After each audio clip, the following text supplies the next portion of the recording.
Hello, and welcome back to Baby Elias's stories. We now return to Robinson Crusoe by Daniel Defoe. Chapter 8 Surveys His Position. I mentioned before that I had had a great mind to see the whole island, and that I had travelled up the brook and so on to where I built my bower, and where I had an opening quite to the sea, on the other side of the island. I now resolved to travel quite across to the seashore on that side. So, taking my gun, a hatchet, and my dog, and a larger quantity of powder and shot than usual, with 2 biscuit cakes and a great bunch of raisins in my pouch for my store, I began my journey. When I had passed the vale, where my bower stood as above, I came within view of the sea to the west, and it being a very clear day, I fairly descried land. Whether an island or a continent, I could not tell, but it lay very high, extending from the west to the west-southwest, at a very great distance. By my guess, it could not be less than 15 or 20 leagues off. I could not tell what part of the world this might be, otherwise that I knew it must be part of America, and as I concluded by all my observations, must be near the Spanish dominions, and perhaps was all inhabited by savages, where, if I had landed, I had been in a worse condition than I was now, and therefore I acquiesced in the disposition of Providence, which I began now to own and to believe ordered everything for the best. I quieted my mind with this, and left off afflicting myself with fruitless wishes of being there. Besides, after some thought upon this affair, I considered that if this land was the Spanish coast, I should certainly, one time or other, see some vessel pass or repass one way or other. But if not, then it was the savage coast between the Spanish country and Brazil's, where are found the worst of savages, for they are cannibals or men-eaters, and fail not to murder and devour all the human bodies that fall into their hands. With these considerations, I walked very leisurely forward. I found that side of the island where I now was much pleasanter than mine, the open or savanna fields sweet adorned with flowers and grass, and full of very fine woods. I saw abundance of parrots, and fain I would have caught one, if possible, to have kept it to be tame, and taught it to speak to me. I did, after some pains-taking, catch a young parrot, for I knocked it down with a stick, and having recovered it, I brought it home, but it was some years before I could make him speak. However, at last I taught him to call me by my name very familiarly, but the accident that followed, though it would be a trifle, would be very diverting in its place. I was exceedingly diverted with this journey. I found in the low grounds hares, as I thought them to be, and foxes, but they differed greatly from all the other kinds I had met with, nor could I satisfy myself to eat them, though I killed several. But I had no need to be venturous, for I had no want of food, and of that which was very good too, especially these 3 sorts, namely goats, pigeons, and turtle or tortoise, which added to my grapes. Leadenhall Market could not have furnished a table better than I, in proportion to the company, and though my case was deplorable enough, yet I had great cause for thankfulness, that I was not driven to any extremities for food, but had rather plenty, even to dainties. I never travelled in this journey above 2 miles outright in a day or thereabouts, but I took so many turns and returns to see what discoveries I could make, that I came weary enough to the place where I resolved to sit down all night,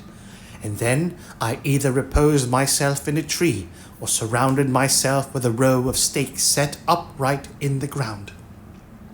either from one tree to another, or so as no wild creature could come at me without waking me. As soon as I came to the seashore, I was surprised to see that I had taken up my lot in the worst side of the island, for here indeed the shore was covered with innumerable turtles, whereas on the other side I had found but 3 in a year and a half. Here was also an infinite number of fowls of many kinds, which some I had seen, and some which I had not seen before, and many of them very good meat, but such as I knew not the names of, except those called penguins. I could have shot as many as I pleased, but was very sparing of my powder and shot, and therefore had more mind to kill a she-goat if I could, which I could better feed on, and though there were many goats here, more than on my side of the island, yet it was with much more difficulty that I could come near them, the country being flat and even, and they saw me much sooner than when I was on the hills. I confess this side of the country was much pleasanter than mine, but yet I had not the least inclination to remove, for as I was fixed in my habitation, it became natural to me, and I seemed all the while I was here to be as it were upon a journey and from home. However, I travelled along the shore of the sea towards the east, I suppose about 12 miles, and then setting up a great pole upon the shore for a mark, I concluded I would go home again, and that the next journey I took should be on the other side of the island, east from my dwelling, and so round till I came to my post again. I took another way to come back than that I went, thinking I could easily keep all the island so much in my view, that I could not miss finding my first dwelling by viewing the country. But I found myself mistaken, for being come about 2 or 3 miles, I found myself descended into a very large valley, but so surrounded with hills, and those covered with wood, that I could not see which was my way by any direction but that of the sun, nor even then unless I knew very well the position of the sun at that time of the day. It happened to my further misfortune that the weather proved hazy for 3 or 4 days while I was in the valley, and not being able to see the sun, I wandered about very uncomfortably, and at last was obliged to find the seaside, look for my post, and come back the same way I went, and then by easy journeys I turned homeward, the weather being exceeding hot, and my gun, ammunition, hatchet, and other things very heavy. In this journey my dog surprised a young kid, and seized upon it, and I, running in to take hold of it, caught it, and saved it alive from the dog. I had a great mind to bring it home if I could, for I had often been musing whether it might not be possible to get a kid or 2, and so raise a breed of tame goats, which might supply me when my powder and shot should be all spent. I made a collar for this little creature, and with a string which I made of some rope yam, which I always carried about me, I led him along, though with some difficulty, till I came to my bower, and there I enclosed him and left him, for I was very impatient to be at home, from whence I had been absent about a month. Above a month. I cannot express what a satisfaction it was to me to come into my old hutch and lie down in my hammock bed. This little wandering journey without settled place of abode had been so unpleasant to me that my own house, as I called it to myself, was a perfect settlement to me compared to that, and it rendered everything about me so comfortable that I resolved I would never go a great way from it again, while it should be my lot to stay on the island.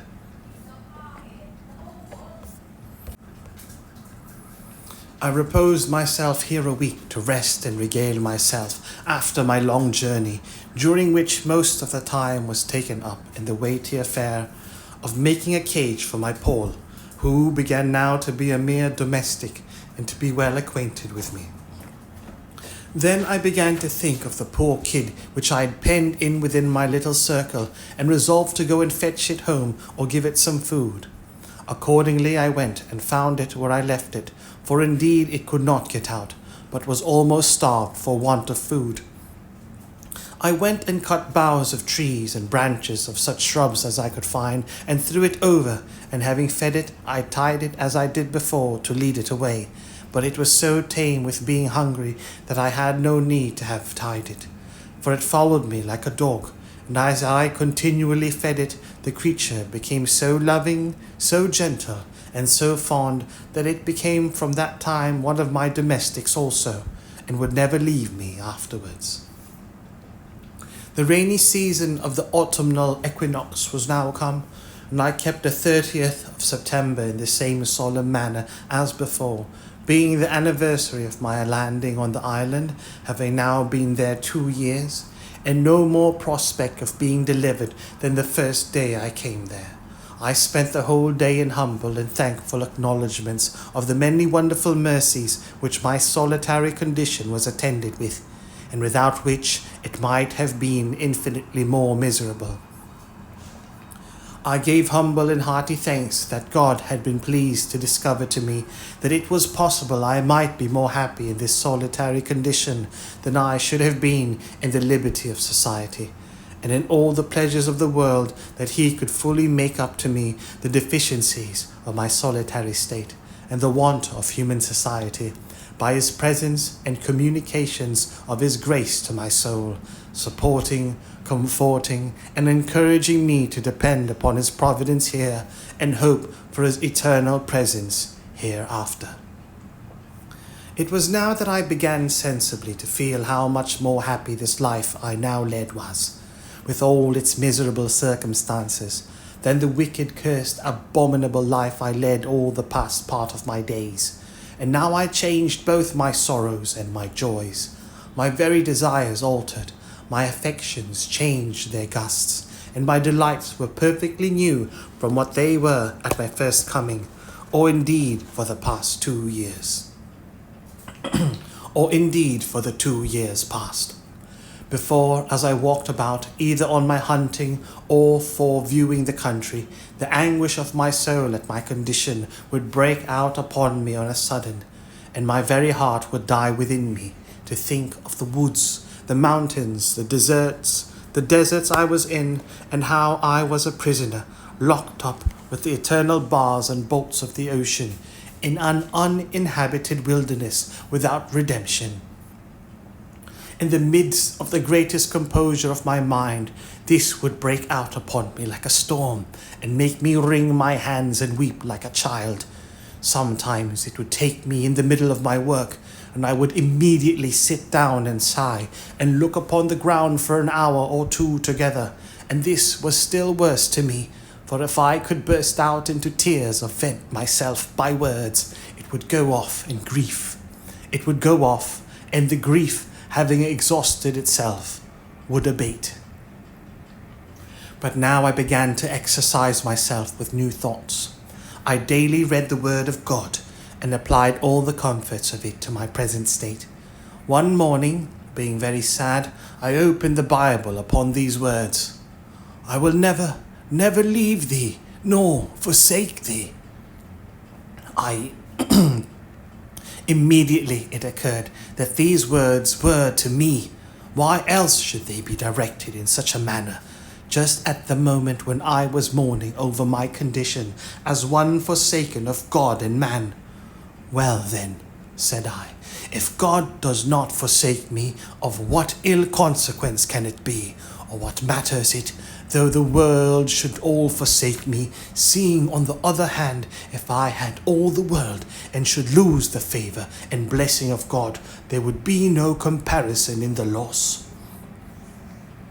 From this moment, I began to conclude in my mind that it was possible for me to be more happy in this forsaken, solitary condition than it was probable I should ever have been in any other particular state in the world.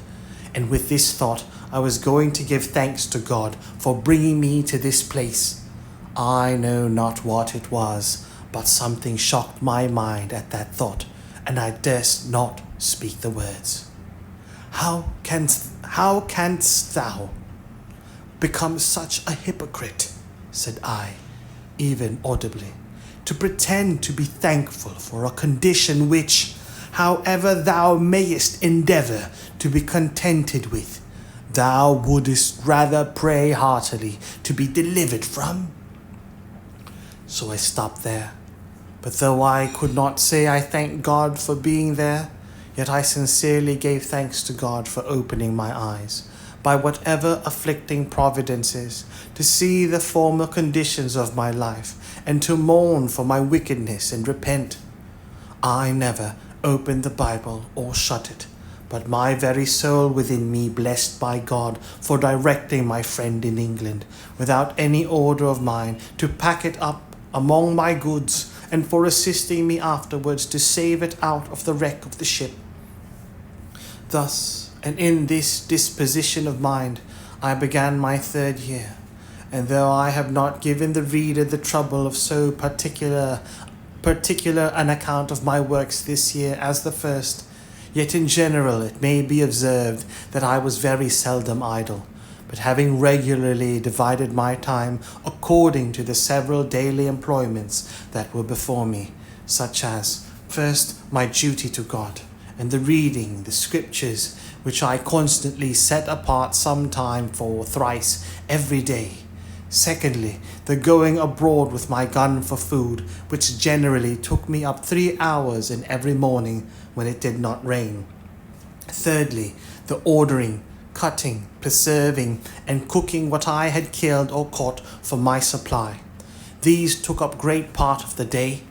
Also, it is to be considered that in the middle of the day, when the sun was in the zenith, the violence of the heat was too great to stir out, so that about 4 hours in the evening was all the time I could be supposed to work in,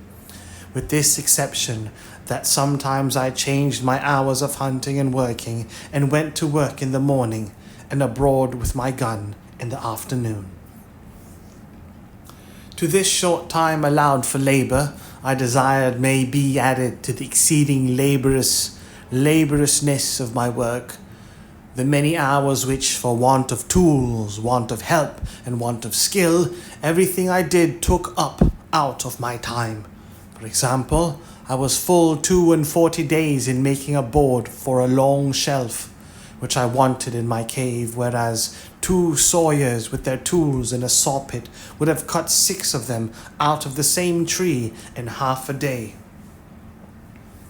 My case was this. It was to be a large tree which was to be cut down, because my board was to be a broad one. This tree I was 3 days in cutting down, and 2 more cutting off the boughs, and reducing it to a log or piece of timber. With inexpressible hacking and hewing, I reduced both the size of it into chips, till it began to be light enough to move. Then I turned it, and made one side of it smooth and flat as a board from end to end. Then turning that side downward, cut the other side, till I brought the plank to be about 3 inches thick, and smooth on both sides. Anyone may judge the labour of my hands in such a piece of work, but labour and patience carried me through that, and many other things. I only observe this in particular, to show the reason why so much of my time went away with so little work.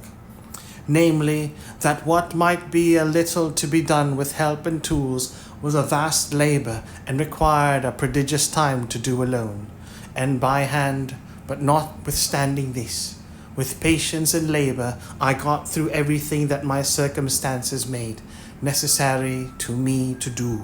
as will appear by what follows.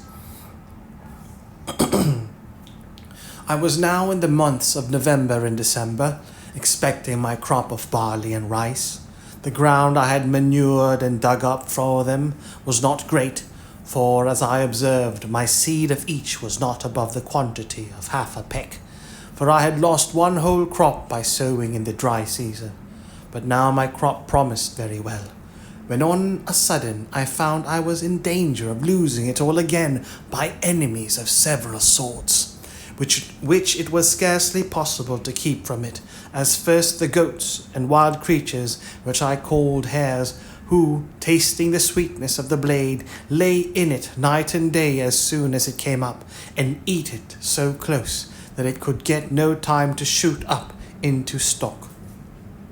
This I saw no remedy for by making an enclosure about it with an hedge, which I did with a great deal of toil, and the more because it required speed. However, as my arable land was but small, suited to my crop, it got totally well fenced in about 3 weeks' time, and shooting some of the creatures in the daytime, I set my dog to guard it in the night, tying him up to a stake at the gate, where he should stand and bark all night long.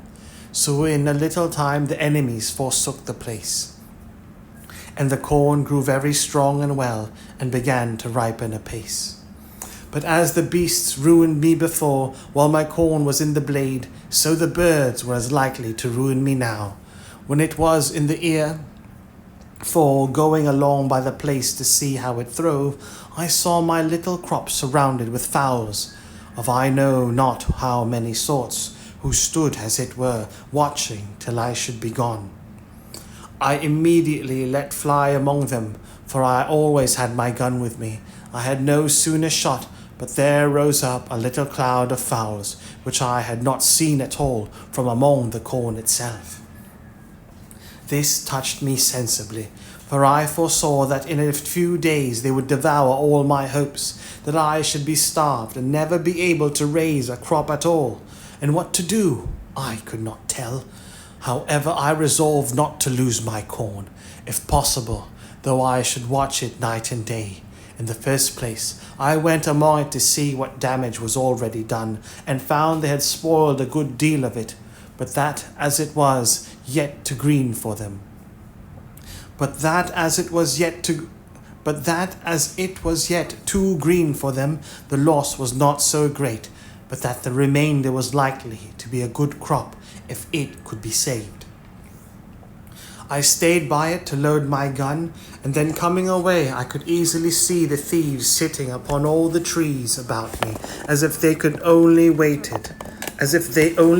till I was gone away, and the event proved it to be so, for as I walked off as if I was gone, I was no sooner out of their sight than they dropped down one by one into the corn again. I was so provoked that I could not have patience to stay till more came on, knowing that every grain that they ate now was, as it might be said, a peck loaf to me in the consequence. But coming up to the hedge, I fired again, and killed 3 of them. This was what I wished for, so I took them up, and served them as we serve notorious thieves in England, hanged them in chains for a terror to them. Hanged them in chains for a terror, 2 of them.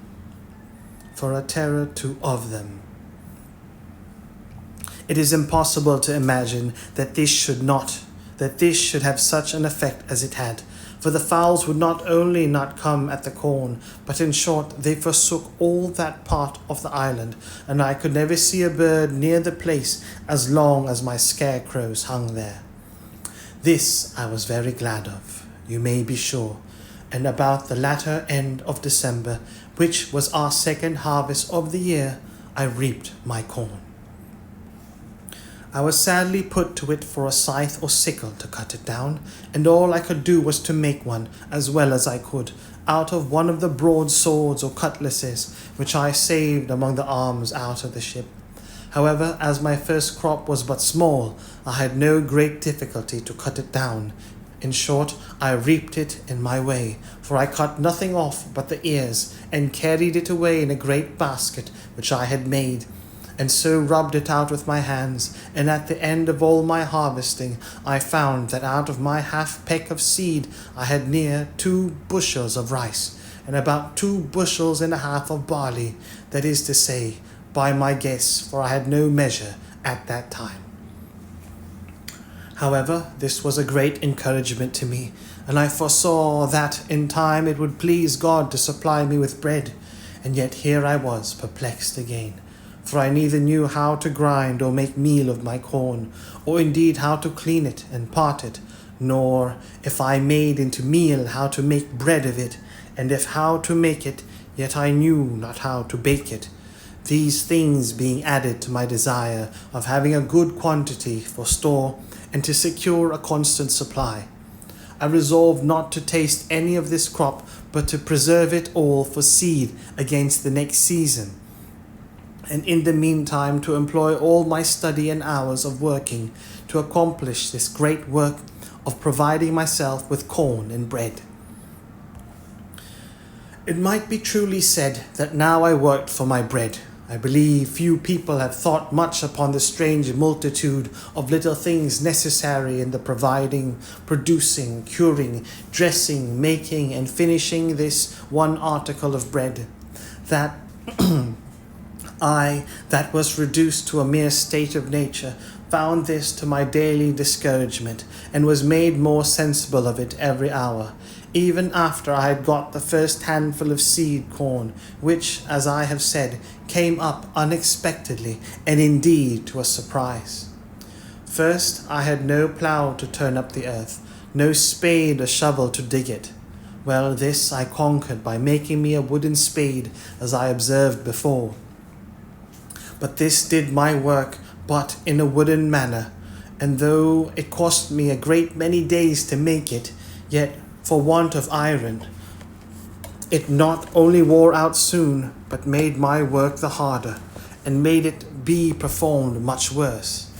However, this I bore with, and was content to work it out with patience, and bear with the badness of the performance.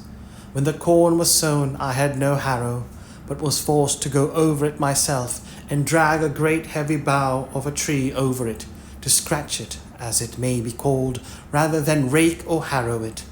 When it was growing and grown, I have observed already how many things I wanted to fence it, secure it, mow or reap it, cure and carry it home, thrash, part it from the chaff and save it.